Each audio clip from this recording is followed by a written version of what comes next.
తొలగించిన దివ్యాంగుల పెన్షన్లను తిరిగి పునరుద్ధరించాలని కోరుతూ వైసీపీ గుంటూరు జిల్లా దివ్యాంగుల విభాగం అధ్యక్షులు బొక్క అగస్టిన్ గుంటూరు జిల్లా కలెక్టర్ని కలిసి వినతిపత్రం అందజేశారు.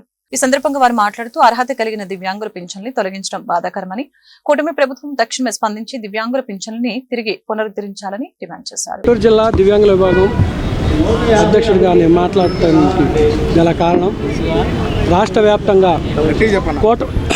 వ్యాప్తంగా కూటమి ప్రభుత్వం వచ్చి కాడ నుంచి ఈ రోజు వరకు ఒక్క పెన్షన్ కూడా వికలాంగులకు ఇవ్వకపోగా పెంచిన పెన్షన్లోని ఒక సాకు చూపించి ఈ 15 నెలల్లో కాలయాపన చేసింది.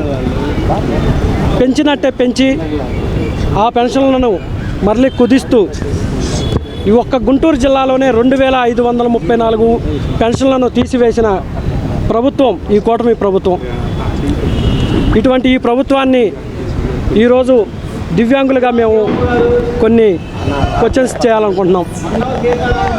ఈరోజు అనర్హత చూపించినటువంటి డాక్టర్లు గతంలో అదే సర్టిఫికేట్లో మాకు అర్హత ఉంది అని ఏ రకంగా ఇచ్చారు?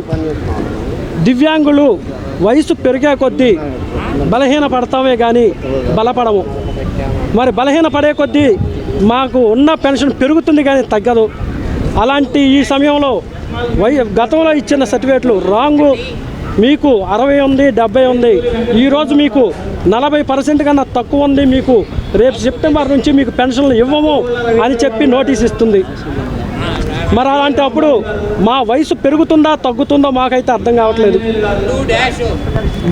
డాక్టర్లకు తెలియదా? మేము ఈ వికలాంగులు వీళ్ళ వయసు పెరిగే కొద్దీ పర్సంటేజ్ పెరుగుతుందనే ఒక అవగాహన వాళ్ళకు ఉండాలి కదా. మరి వాళ్ళు ఎందుకని ఈరోజు పర్సంటేజ్ తగ్గించి ఇచ్చారు? వాళ్ళు పూర్తి స్థాయిగా మమ్మల్ని చెక్ చేశారా వికలాంగులని? లేదు, తూకం ప్రకారం ఏమైనా ఇచ్చారా? తూకం అంటే లంచాలు ఏమైనా తీసుకొని పర్సంటేజ్ వేసారా? డబ్బులు ఏమైనా వాళ్ళకి పర్సంటేజ్ తగ్గించి ఇచ్చారా? దీని మీద ప్రభుత్వం ఒకసారి పూర్తి స్థాయిగా దర్యాప్తు చేయండి. ఈరోజు అన్యాయం అయిపోతుంది నిజమైన వికలాంగులం. వాళ్ళందరికీ రేపు సెప్టెంబర్ 1 తారీఖున ఖచ్చితంగా పెన్షన్ అందించాలి. ఏ ఒక్కరికి అందకపోయినా కానీ వైఎస్ఆర్ కాంగ్రెస్ పార్టీ తరఫున రాష్ట్ర వ్యాప్తంగా మరింత ఈ ఉద్యమాన్ని తీవ్రతం చేస్తాం. ఖచ్చితంగా ప్రతి ఒక్కళ్ళకి పెన్షన్ అందాలి, చివరి వ్యక్తి వరకు. ఇంతకాలం ఇచ్చిన పెన్షన్స్ సడన్గా ఈరోజు ఎందుకని మీకు భారం అవుతుంది? మీరు ఈ పెన్షన్ల మీద తగ్గించి మీరు సంపదను సృష్టించాలనుకుంటున్నారా సీఎం గారు? మా వికలాంగుల పెన్షన్లు తగ్గించి దాని మీద వచ్చే ఆదాయంతోనే రాష్ట్రంలో ఆదాయాన్ని పెంచాలనుకుంటున్నారా?